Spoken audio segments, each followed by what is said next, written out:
Vaidehi. Okay, cool. So thank you for playing the mridanga. And yeah, that's kind of the mood we want to go for is the Mahamantra on top and then the the instruments on the side. So what I'll be reading today from is Srimad Bhagavatam, specifically Canto 1, Chapter 3, which talks about all the incarnations, and then I'll talk about Lord Rama. So there's some specific mantras that I will chant, and if you're familiar with them, you can just chant along with me, and then we can just kind of go deeper into the pastimes of Lord Rama together. And also, this is, Prabhupada also mentioned that the books are also known as spoken kirtanas, because these are all recitations and songs, and it's all written down, so we're just, reading them out loud. So someone may be familiar, so just chant along with me if you are. If not, then you can just listen along. Om Namo Bhagavate Vasudevaya. Om Namo Bhagavate Vasudevaya. Om Namo Bhagavate Vasudevaya. So the meaning of that is that I offer my respectful obeisances unto the Supreme Personality of Godhead, the source of all consciousness, Vasudeva. Narayanam namaskritya naram chaiva narottamam devim saraswatim vyasam tato jayamudiriye. So that the meaning of that is, before opening Srimad Bhagavatam, I offer my obeisances unto the Supreme Personality of Godhead, Srimad Narayana, unto the supermost human being, Naranarayana Rishi, unto the author, Srila Vyasadeva, and unto the goddess of wisdom and learning, Goddess Saraswati. Nashtapraeshu Bhadreshu Nityam Bhagavata Sevaya Bhagavati Uttama Shloke Bhaktir Bhavati Naishtiki.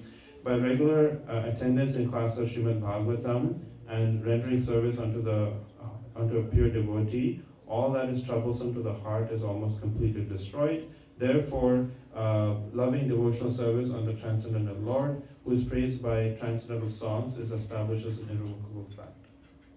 So we'll read from Srimad Bhagavatam, which is first canto, which is titled Creation, and we'll read basically all the different incarnations, and then we'll read about Lord Rama.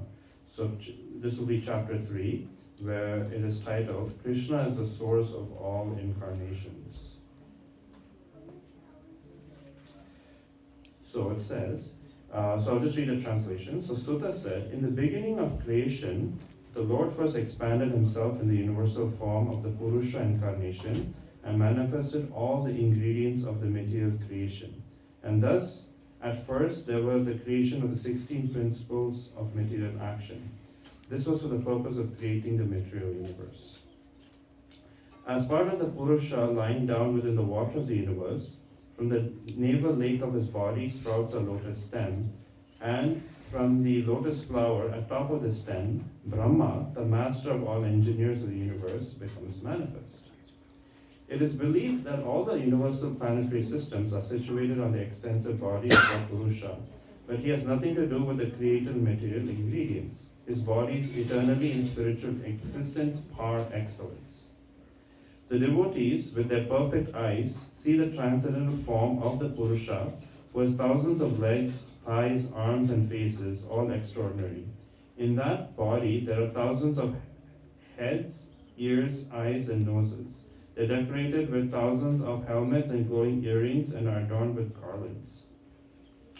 From the form is the source of the indestructible seed of the multifarious incarnations within the universe.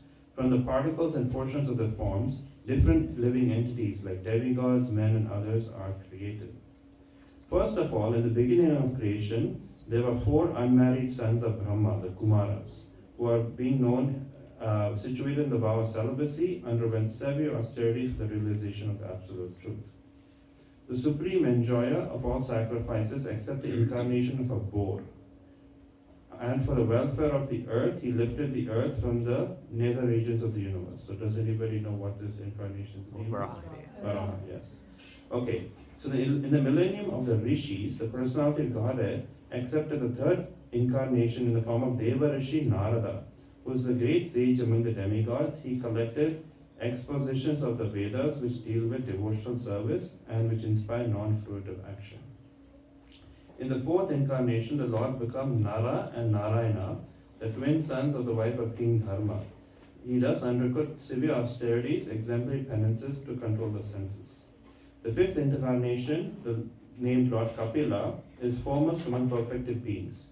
he gave an exposition to the creative elements and the metaphysics of Asuri Brahmana, for in course of time this knowledge had been lost. In the sixth incarnation of the Purusha was the son of sage Atri. He is born from the womb of Anusuya, who prayed for the incarnation. He spoke on the subject of the transcendence to Alarka, Prahlada, and others. In the seventh incarnation was Yagya, the son of Prajapati Ruchi, and his wife Akuti. He controlled the period during the change of the Swayambhuva Manu and assisted by the demigods such as his son Yama. In the eighth incarnation was King Rishabha, the son of King Naidhi and his wife Meru Devi. In this incarnation, the Lord showed the path of perfection, which is followed by those who have fully controlled their senses and who are honored by all other orders of life. O Brahmanas, in the ninth incarnation of the Lord, prayed for by the sages, accepted the body of the king Prithu, who cultivated the land to yield various produces, and for that reason the earth was beautiful and attractive. When there was a complete inundation after the period of the Chakshusha Manu and the whole world was deep in water, the Lord accepted the form of a fish and protected Vaivashata Manu, keeping him on the boat. So what is this incarnation name? Matsya. Matsya, yeah, so this is Matsya. So the 11th incarnation of the Lord took the form of a tortoise, whose shell served as a pivot of the Mandarchala hill, which is being used as a churning rod by the theists and atheists of the universe. So who's the tortoise? Kurma. Kurma, yes. In the 12th incarnation, the Lord appeared as Dhanavantari, and in the 13th incarnation, he allured the theists, and by the charming beauty of a woman, and gave nectar to the demigods to drink. So which is this incarnation? Mohini, yeah. So this is Mohini. In the 14th incarnation, the Lord appeared as Narasimha and bifurcated the strong body of the atheist Hiranyakashipu with his nails, just as a carpenter pierces cane. In the 15th incarnation, the Lord assumed the form of a dwarf Brahmana, Vamana, and visited the arena of sacrifice arranged by Maharaja Bali. Although at heart he was willing to regain the kingdom of the three planetary systems, he simply asked for a donation of 3 steps of land. In the 16th incarnation of Godhead, the Lord, as Bhrigupati, annihilated the administrative class, Kshatriyas, 21 times, being angry with them because of their rebellion against the Brahmanas, intelligent class. So, which incarnation is this? Parashurama, yeah. So, Parashurama is also known as Bhrigupati. Thereafter, in the 17th incarnation of Godhead, Shrila Vyasadeva appeared in the womb of Satyavati through Parashara Muni. He divided one Veda into several branches and sub-branches, seeing that people in general were less intelligent. In the 18th incarnation, the Lord appeared as King Rama in order to perform some pleasing work for the demigods, exhibited by superhuman powers by controlling the Indian Ocean and then killing the atheist King Ravana, who was on the other side of the sea. In the 19th incarnation and 20th incarnation, the Lord advented himself as Lord Balarama and Lord Krishna in the family of Vrishni, and by doing so, he removed the burden of the world. Then, in the beginning of Kali Yuga, the Lord will appear as Lord Buddha, the son of Anjana, in the province of Gaya, just for purpose of deluding those who are envious of the faithful theists. Thereafter, after conjunction of 2 yugas, the Lord creation will take his birth as Kalki incarnation and become the son of Vishnu Yasa. At this time, the rulers of the earth will have degenerated into plunderers. O Brahmanas, the incarnations of the Lord are innumerable, like rivulets flowing from the inexhaustible source of water. All the rishis, Manus, demigods, and descendants of Manu, who are especially powerful, are plenary portions or portions of the plenary portions of the Lord. This also includes the Prajapatis. All the above mentioned incarnations are either plenary portions or portions of the plenary portions of the Lord. But Lord Shri Krishna is the original personality of Godhead. All of them appear on planets whenever there's a disturbance created by the atheists. The Lord incarnates to protect the theists. Whoever carefully recites this mysterious appearances of the Lord with devotion in the morning and evening gets relief from all miseries of life. The conception of the Virat, universal form of the Lord, appearing in the material world is imaginary. It is to enable the less intelligent to adjust to the idea of the Lord having a form, but factually the Lord has no material form. Clouds and dust are carried by air, but less intelligent persons say that the sky is cloudy and the air is dirty. Similarly, they also implant the material bodily conceptions on the spirit self. Beyond this gross conception, a form of another subtle conception form is without a formal shape and unseen and unheard and unmanifest. The living being has this form beyond this subtlety, otherwise he could not have repeated births. Whenever a person experiences by self-realization that both by gross and subtle bodies have nothing to do with the pure self, at that time he sees himself as well as the Lord. If the illusory energy subsides and the living entity becomes fully enriched with knowledge by the grace of the Lord, then he becomes at once enlightened with self-realization and becomes situated in his own glory. Thus learned men describe births and activities of the unborn and inactive, which is undiscoverable even in Vedic literature. He is the Lord of the heart. The Lord, whose activities are always spotless, is the master of the six senses and is fully omnipotent with six opulences. He creates the manifested universes, maintains them, and annihilates them without being least affected. He is within every living being and he is always independent. The foolish, with a poor fund of knowledge, cannot know the transcendental nature of the forms, names, activities of the Lord, who is playing like an actor in a drama, nor can they express such things, neither in their speculations nor in their words. Only those who render undeserved, uninterrupted, favorable service unto the lotus feet of Lord Krishna, who carries the wheel of his chariot in his hand, can know the Creator of the universe in his full glory, power, and transcendence. Only by making such inquiries in this world, one can have successful and perfectly cognizant. For such inquiries invoke transcendental ecstatic love under the personality of Godhead, who is the proprietor of all the universes. Guaranteed 10% immunity from the dreadful path of birth and death. The Srimad Bhagavatam is the literary incarnation of God, and is compiled by Srila Vyasadeva, the incarnation of God. It is meant for the all good, ultimate all good of people, and it's all successful, all blissful, and all perfect. Srila Vyasadeva delivered this to his son, who is the most respected among the self-realized, after extracting the cream of all literatures and histories of the universe. Sukadeva Goswami, the son of Vyasadeva, in his turn delivered the Bhagavatam to the great Emperor Parikshit, who sat surrounded by sages on the bank of the Ganges, awaiting death without taking food and drink. This Bhagavata Purana is as brilliant as the sun, as it's arisen just after the departure of Lord Krishna to his own abode. Accompanied by religion, knowledge, persons who have lost their vision due to the dense darkness of ignorance in the age of Kali shall get light from this Purana. So those are some of the verses that are from Srimad Bhagavatam, chapter 3. So you can see that there's so many different incarnations, and Rama is mentioned here as the 18th incarnation because there's other incarnations that are also included in Srimad Bhagavatam. So reading about Lord Rama was on verse 22 where it says, Naradevatam apana surakarya chikishaya samudra nirakalani chakri virantya taparam. So it says, in the 18th incarnation, the Lord appeared as King Rama in order to perform some pleasing work for the demigods. He exhibited superhuman powers by controlling the Indian Ocean and then killing the atheist King Ravana, who was on the other side of the sea. Purport by Srila Prabhupada. The personality of Godhead Sri Rama assumed the form of a human being and appeared on earth for the purpose of doing some pleasing work for the demigods or the administrative personalities to maintain the order of the universe. Sometimes great demons and atheists like Ravana and Hiranyakashipu and many others become very famous due to advancing in materialist civilization by the help of material science or any activities with the spirit of challenging the established order of the Lord.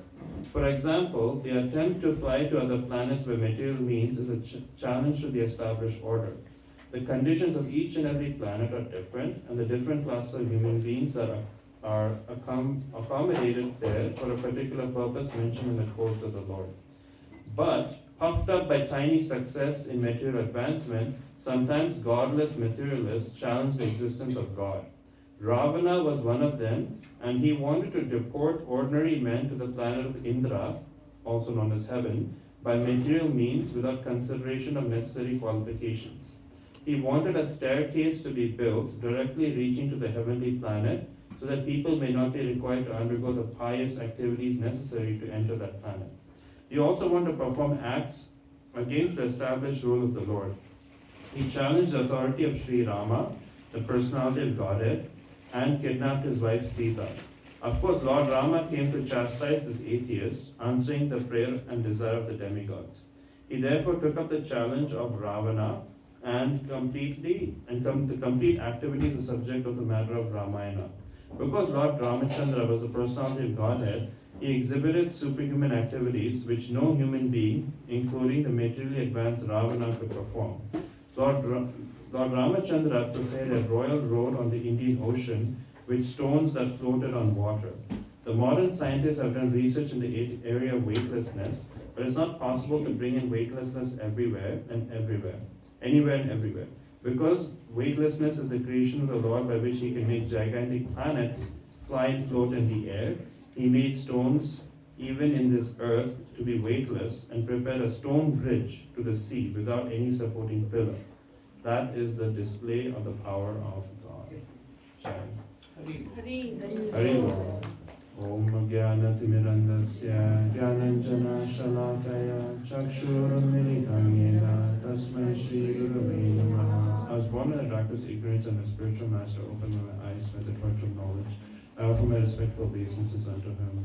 Namo Vishnupadaya Krishna Pristaya Gopale Shrimate Bhaktivedanta Swami Namine Namaste Saraswati Devi Gauravani Prachayane Nirvishesha Sunyavadi Pashata Deshatarine. I offer my obeisances unto Srila Prabhupada, who is very dear, taking shelter at his lotus feet. Our obeisances unto you, O Master, servant of Srila Bhaktisiddhanta Saraswati Thakur. You kindly spread the message of Lord Chaitanya in the Western countries, which is full of voidism and impersonalism.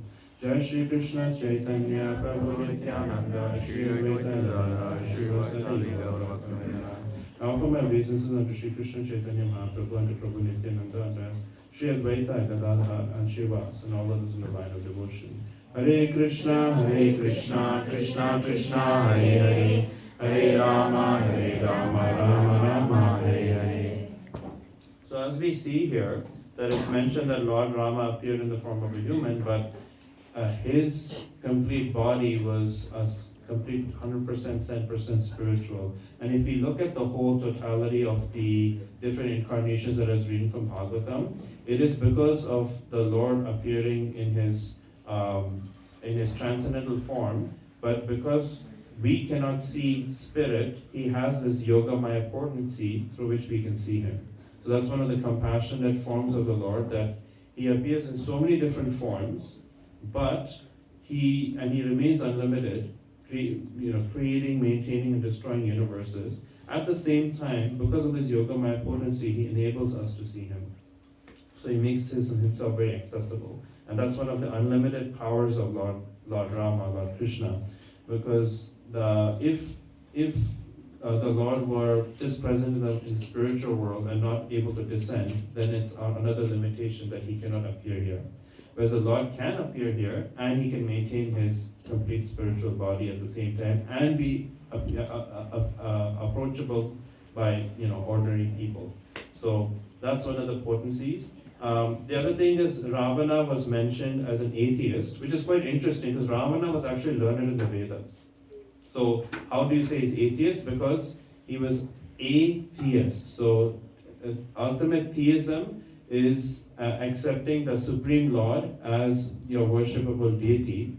And because he was envious of Lord Vishnu, and he was envious of Lord Rama, he was envious of Lord Narasimha when he appeared as Hiranyakashipu, that in and of itself makes him an atheist. So simply by being learned in the Vedas, one can be complete atheist. Because they're just learning the Vedas just for some personal gain.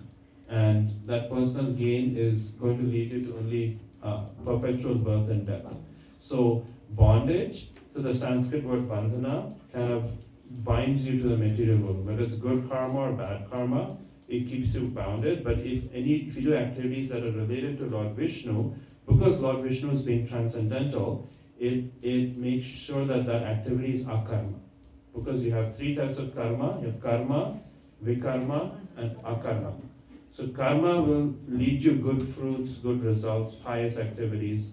Vikarma is that which is against the regulative literatures, Vedic literatures. And akarma is that which is related to the Supreme Lord. So chanting Hare Krishna Mahamantra, partaking in prasadam, taking part in kirtan, reading Srimad Bhagavatam, Bhagavad Gita, all of these are related to the transcendental Lord. Whereas, as we read in the Bhagavatam, that even Lord Brahma has to die one day because he's born from the lotus flower that stems from the navel of Lord Vishnu. So anything that has a beginning has an end. But the Supreme Transcendental Lord Krishna has no beginning, has no end. He's transcendental. And another verse that was interesting here says, of all these incarnations that are there, Krishna's tu Bhagavan Swayam. Of all these incarnations, Krishna is the Supreme Personality of Godhead. So that's why when Srila Prabhupada came, he wanted to establish the International Society for Krishna Consciousness, and not just God consciousness. It's Krishna. Krishna is the person. So we see here with Lord Rama, Ravana wanted to, own the universe. He wanted to build a staircase to heaven, make things easy, but things didn't work out that way, and Lord Rama was, there, and he defeated Lord Ravana. So that is the power of the Supreme Personality of Godhead, and we are just there to, in relation to him, just like if you see Hanuman, if it said that Hanuman's heart was full of, Rama, Sita, and Lakshman. So we have to imbibe that mood that we're always servitor of the Supreme. And there are different moods in which we can serve. So which mood is Hanuman famous for in his relation to devotee? Yeah, Dasya Rasa, exactly. So Dasya is Hanuman. But the beauty of Krishna is that with Krishna you can have the Dasya Ras mood for sure. You can also have a friendship, and Arjuna is famous for that. Parenthood, you have Yashoda, and then conjugal love, you have Radharani. So the sages in the Dandakaranya forest, when they were there around Lord Rama, they wanted to have a deeper relationship with Lord Rama, and that's why in their next birth, when Lord Rama appeared, and then after that Krishna appeared, then they took birth as gopis so that they could be even closer to the Lord. So that's one of the glories that's mentioned, is that with Lord Krishna you can have all these different types of relationships that are even closer. So with Lord Rama, we see that he appeared just as in a human form, but he had these superhuman powers because he's the Supreme Personality of Godhead himself. And if you look at the places in which Lord Rama appeared, so he was in Ayodhya, he went to Panchavati, which is close to Nasik, and then there was this bridge built to Lanka, right? So we know that Sri Lanka exists.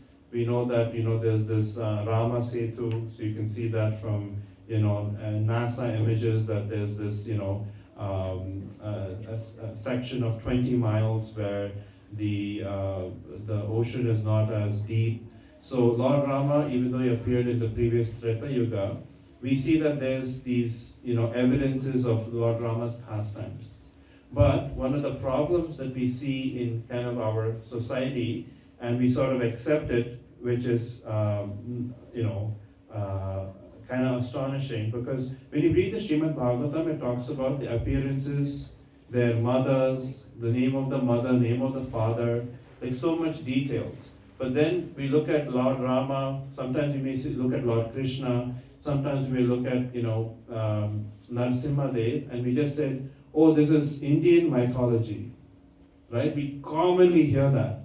And so let's look it up. Let's look it up. What does mythology really mean? So I have brought my dictionary. People commonly say this is mythology. So let's see what it says. But what do you think it says? What does mythology really mean when people say that? It's made up. Made up, okay. Anything else? Myth, okay. So mythology, so if you look at this, it means, so myth meaning imaginary person or thing. And it's incredible. So when we talk about Lord Rama, and they say, okay, this pastime took place, Lord Rama's names, Lord Rama's forms, and we say mythology. And it says fictitious person, which means doesn't exist.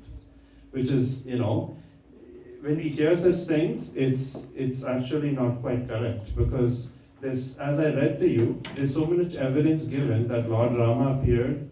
Even Buddha, for example, we all know Buddha exists as a whole religion called Buddhism. It's predicted in Bhagavatam that Buddha will appear, right? He's going to be born in such and such province. He's going to be the son of the name of the mother, right? Anjana, right? It predicts that because Bhagavatam is 5,000 years old and Buddha appeared 2,500 years after that. So it predicts Lord Buddha's birth. So Buddha appeared, but then we don't accept Bhagavatam, and some people say, oh, this is just some fiction or some stories or some narrative or mythology. So, it's important that when we hear that, it's actually not quite correct. Even though there's so much information, we may know the nakshatras, or when the star constellation, when Lord Chaitanya appeared, or Lord Krishna appeared, or Lord Rama appeared. So to say that it's fiction is actually very offensive, in my opinion. So whenever we hear that, we should, politely correct people and say that it's not mythology, because it's kind of ingrained in people's minds that this is just, or another word is Hindu mythology. The word Hindu never exists in Bhagavatam or Gita or anything. So there are two fictitious words, Hindu and mythology. They're just not outlined. Whereas, there's so much information, there's so many other, modern religions, they don't say, oh, well, ours is mythology. You don't think of, in the Bible, the Noah's Ark, you say, oh, this is Christian mythology. You'll never hear people say that. So I feel like this is like one of the legacies of colonialism. They just kind of say, okay, our religion is superior and what you followed in India is kind of inferior, and this is all mythology.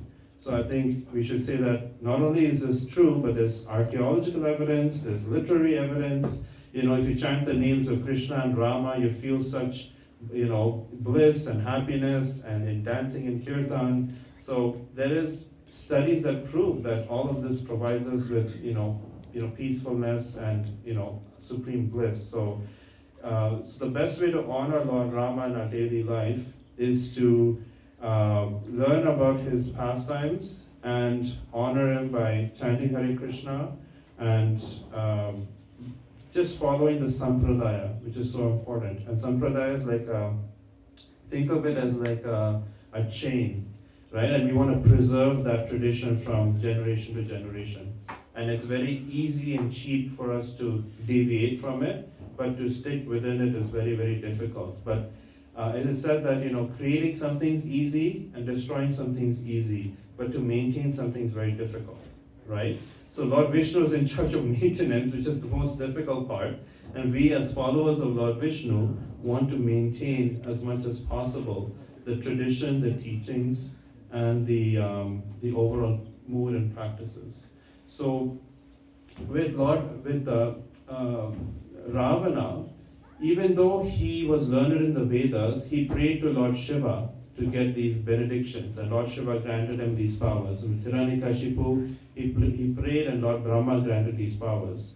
But ultimately all these powers come from Lord Vishnu, Lord Krishna, and because Ravana was on the battlefield fighting with Rama, there was no way he could win, right? And even with Sita, to think that I can abduct Sita and be a person who has Sita in my possession is actually another offense, because the Lord's internal potency can never be taken away.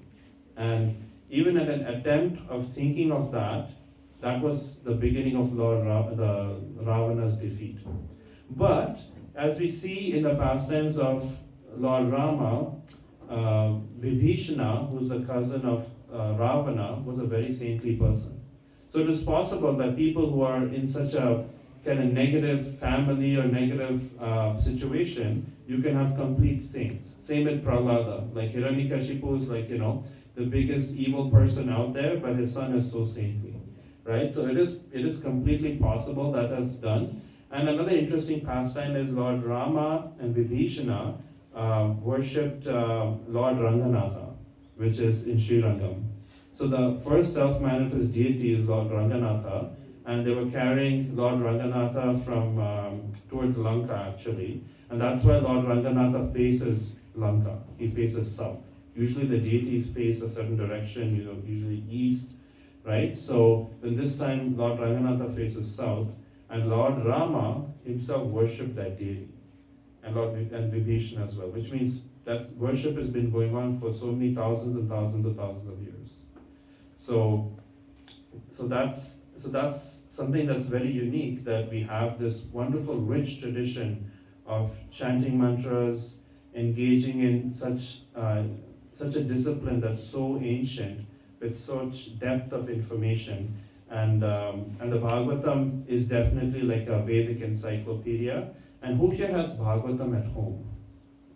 Okay, so most of you have Bhagavatam at home. So when you have Bhagavatam at home, who here feels like there has a positive vibration because of Bhagavatam? So that is because Bhagavatam is a spoken kirtana that is written down, and it's there, and it attracts a lot of positive vibrations in your home. And that's why whenever you come and experience things, you always want positive vibes. Everybody wants positive vibes, everybody wants to feel good. That's because of the Bhagavatam. That's because we honor the appearance days of the different incarnations. And being Ram Navami, we honor the incarnation that is Lord Rama. So Lord Rama is also famously known as, he took a vow to have only one wife, and he went into the forest to observe all vows. So from this we learn that Lord Rama, being the Supreme Personality of Godhead himself, being being born in this, getting heir to the kingdom, he still went into the forest because it shows his ultimate renunciation. So the Lord has 6 different opulences, out of which he's all wealthy, he's all famous, all beautiful, all powerful, and all renunciate. So he also is unattached, and he says, okay, I'll go to the forest. So that is something that we can learn, is to always be detached from situations, and the best way for detachment is attachment. So if you think of a pendulum, so if you think of a pendulum, so if you think of the pendulum being on top, right, that is being attached. If it's on the side, it's being, artificially detached. And if it's at the bottom, it means you're attracted to material nature. So impersonalism, which basically means that we think the ultimate absolute truth is, white light, just a spirit, there's no form. They subscribe to a path where here's materialism, and we just have to be detached from, lust, greed, envy, jealousy. So they come to here, where it's kind of a more neutral position, they're detracted from things. But since there's no attractive point, they're not attracted to any mantra, they're not attracted to any personal form of the Lord, that is bound for them to fall down. But in our situation, when we are attracted to the Supreme Form, we are always attracted to Him. And by this attraction to the Supreme Form, we automatically in opposite of being completely attached to materialism. So our spiritual practice is to be attracted to the form of the Lord Sri Rama, attracted to the holy names, the Mahamantra, attracted to the remnants, which is Krishna Prasada. And by doing this, we get in a headspace where we are completely absorbed and we are completely detached from material things. Okay, thank you, and Hare Krishna. So, question and answers is very important. And would like to take your questions. So if you have any questions about what I read from Srimad Bhagavatam, and if you don't have a copy of Srimad Bhagavatam, we do have some Bhagavatam sets available. And if you want some free incentive, I can come to your home and perform a Bhagavatam installation ceremony, just as a bonus and benefit. I'm going to do one actually on Friday in Mississauga, so So one person, a young professional, wanted to get a Bhagavatam for his home. I'm like, yeah, sure, I can come and do an installation. So any questions or reflections? Yes. I have a question. Yeah. You told Ravana is an atheist. Right? Yes. He is a devotee of Lord Shiva, we know. Yes. Being a devotee of Lord Shiva is also considered as an atheistic nature? Yes. So the main thing is we have. So in the Bhagavatam, it is Srila Prabhupada states that atheist king Ravana, also in the purport, because the ultimately who is God? God is Krishna or his expansions, right? So being a devotee of the Supreme Lord makes you a theist, but being someone who's against the Supreme Lord and being a devotee of, say, one of the devatas or demigods, actually you still considered an anti-theist because you're against the Supreme Lord Vishnu. Because you never see in any of our Puranas, any of our Shastras, that a devotee of Lord Vishnu is a demon. You'll never see that. Yeah.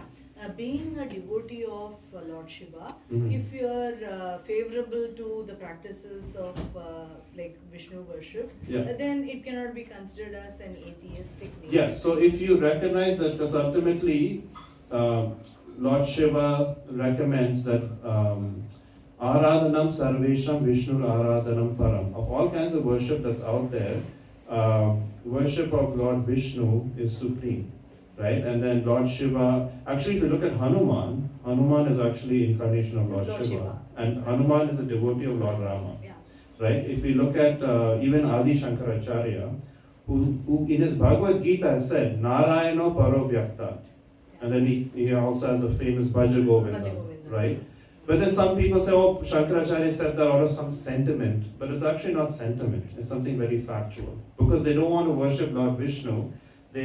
But if you look at the worship of Lord Vishnu, it's considered a mode of pure goodness, right? Whereas if you want to worship Lord Shiva, okay, Lord Shiva is very compassionate, but there's no regulation for you to follow this and follow that. That's in the mode of pure goodness. So if one wants to go to a temple of Lord Shiva and ask that I want to be a better devotee of Lord Krishna, that's fine to do so. But in this world, you're bound to get lost, and even material desires. You may offer animal sacrifices to Kali and all that. All of that, if you're not going to progress ahead, it's simply going to delude you, and it's going to bind you more to the path of birth and death. So it's best to keep within. If you have a goal in mind, you want to make sure, okay, I have a goal here and I'm over here. So what's the most direct path that will lead me to that goal? That's what Srila Prabhupada's given us. He's given us kind of this elevator to go all the way to Krishna Prema. So even our goal is more Krishna Prema, right? Because even this awe and reverence bhakti that one may have with Lakshmi Narayana, it's very formal, right? And chanting and dancing, they won't chant and dance. They'll just sit there and they'll chant the mantras in a very formal way. The sort of kirtan we did, I don't think they'll do, because they're very much, awe and reverential mood. Yeah. So we're still, even though there's nothing wrong in worshipping Lakshmi Narayana, we still, in our Gaudiya Vaishnava tradition, are in the mood of Radharani. So we want that more conjugal, spontaneous love for Krishna. Yeah. Can we put it like this, Prabhu? Because we have very less time, because in Kali Yuga we are short-lived and Yes. hypocritic, and all those deviations already Mhm. there. If we keep up the practice of Krishna consciousness properly within boundaries, not deviated to the other lords, Yeah. then we are going to reach the goal in a shorter and In a shorter and quick, less distracting way. Yeah. I just did a calculation. So we have about 330 million demigods, right? And then let's say we worship them for 10 minutes, right? Because let's make everybody happy, okay? Let's make all the 330 million, gods happy. So if we spend 10 minutes, it'll take 6,200 years for us to worship them, right? Which is not even practical for us to live that long and then to worship them that long non-stop. So therefore, when we water the root of the tree, everyone becomes happy. So in the Bhagavad Gita, we see that inside Lord Krishna is, Indra, Chandra, Surya, Ganesha, Kartikeya. So by worshipping Lord Krishna himself, everybody becomes happy. And that's like the ultimate form we have. Smart and quick way. Yeah, smart and quick way to get it done. Any other questions or reflections? Yes. You mentioned of incarnations of God in Srimad Bhagavatam.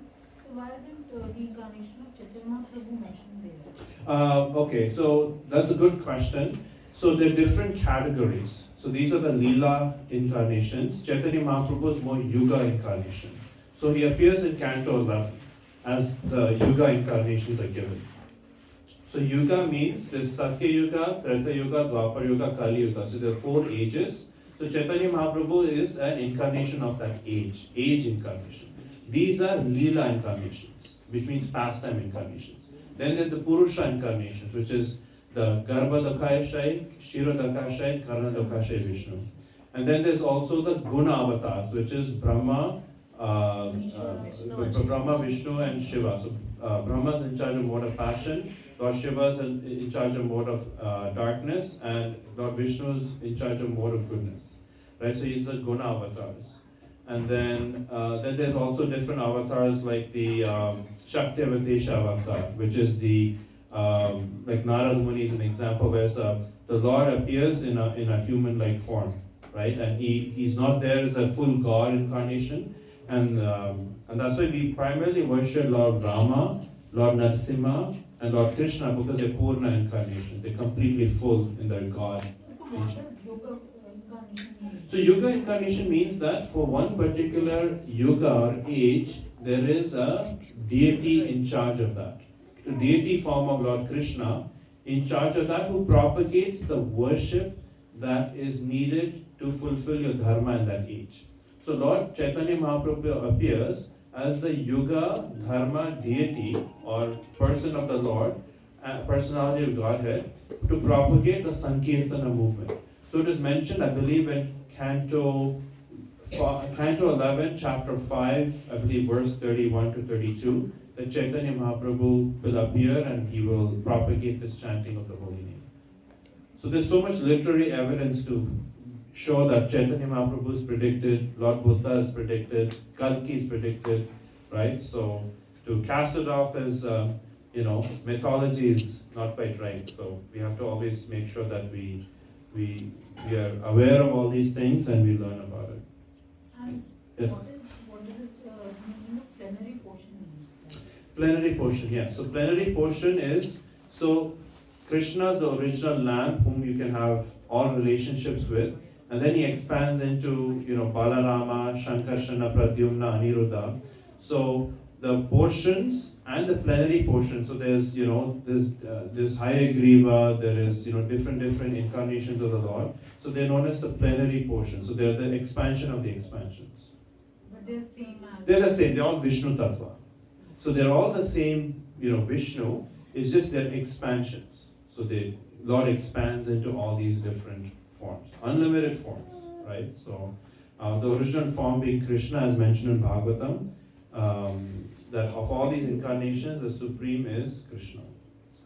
And Yeah. lastly, who is Lord Ranganatha in that case? Yeah, so Lord Ranganatha is a deity in the Sri Vaishnava tradition, he appeared because Lord Brahma could not see in the darkness that who is this supreme personality whom the vibration of Om represents. So then Lord Ranganatha is the first self-manifest deity who is in a reclining position, two-handed form in South India, and it's in the Sri Vaishnava tradition. It is one of their main deities. Actually, their main deity is Lord Ranganatha, and Lord Ranganatha appeared. He's the first deity that ever appeared, and it's the largest Vishnu temple in the world. Is this Ranganatha Swami temple in Sri Lanka? So it's really, really mystical to be there and visit, and it's like 160-acre temple. It's a huge temple. Yes. How many years ago was that, Raghunath? I don't know how many years, like it would have, it predates Lord Rama, so I'm thinking in the millions of years that temple is, the deity. Now the temple structure might have gone through a lot of different, renovations and all that, but it is said that it's millions of years old, that deity. Yeah, that appear. All right, so Prabhupada is particular about time, so I want to end on time. But as an additional option, if you have any other questions that may come up or you're too shy to ask, you can ask me later. Okay, Hare Krishna. Hari.